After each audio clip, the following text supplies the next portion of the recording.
코로나 맥주의 라벨의 왕관과 해가 그려져 있는 건 아실 텐데요. 라벨 옆에 있는 동물 형상이 그리핀이라는 건 모르실 겁니다. 사자의 몸에 독수리의 머리와 날개를 가진 이 동물을 태양을 수호한다는 의미가 숨어 있죠.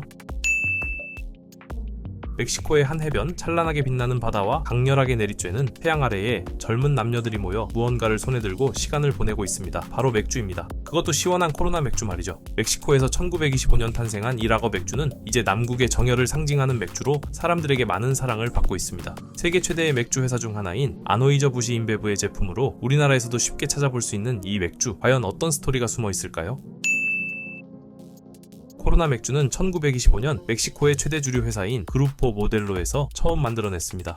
100년에 가까운 역사를 자랑하는 것이죠. 그루포 모델로는 1922년에 처음 창립되었으니 당시에는 신생 회사였다고 할 수 있는데 회사가 시작된 지 3년 만에 꽤 좋은 맥주를 생산해낸 겁니다. 그루포 모델로는 현재에도 멕시코 내에 7개의 양조장에서 계속 맥주를 생산하고 있습니다. 이 회사는 2013년에 AB 인베브에 인수되었고 따라서 그루포 모델로가 보유하고 있던 코로나라는 브랜드도 세계 최대 맥주 회사의 소유가 되었죠.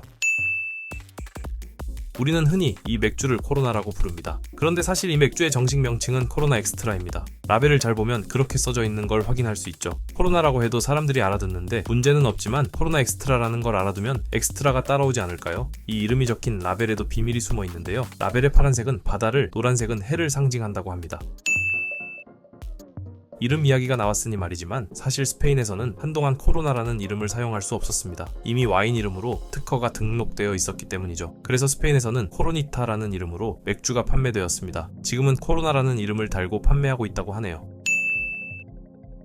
코로나 맥주는 투명한 병으로 되어 있습니다. 보통의 맥주병들은 햇빛 때문에 내용물이 변질되는 걸 막기 위해 색을 띠고 있는데 왜 코로나 맥주의 병은 투명한 걸까요? 이는 소비자들의 시각적인 부분을 자극해 코로나 맥주를 먹고 싶게 만드는 겁니다. 빛나는 황금색의 맥주를 눈으로 보는 순간 우리는 시원하게 한 모금 들이키고 싶은 욕구가 들죠. 시각 정보가 신경계와 연결되어 식욕으로 전환되기 때문입니다. 하지만 투명한 병이 내용물을 더 쉽게 그리고 빠르게 변질시키기 때문에 햇빛에 오래 두지 말고 빨리 마셔야 합니다.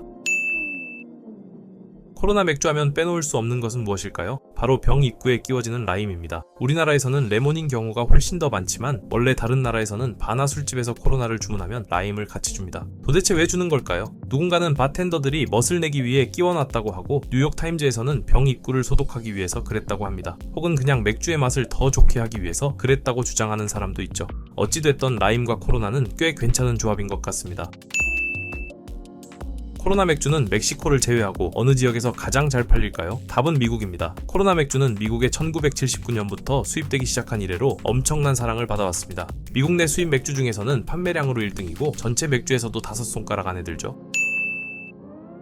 코로나 맥주는 정확히는 페일 라거입니다. 맥주는 발효 방식에 따라 에일과 라거로 구분하는데 대체로 풍미가 짙은 맥주가 에일, 가볍게 마실 수 있는 맥주를 라거로 구분합니다. 라거 중에서 밝은 황금색을 지닌 맥주를 보통 페일 라거라고 하죠. 이 페일 라거로 미국 시장에서 코로나 맥주와 경쟁하고 있는 것이 바로 하이네켄입니다. 둘 다 미국에서는 수입 맥주인데 2017년 기준으로 코로나가 1등, 하이네켄이 3등을 차지하고 있습니다.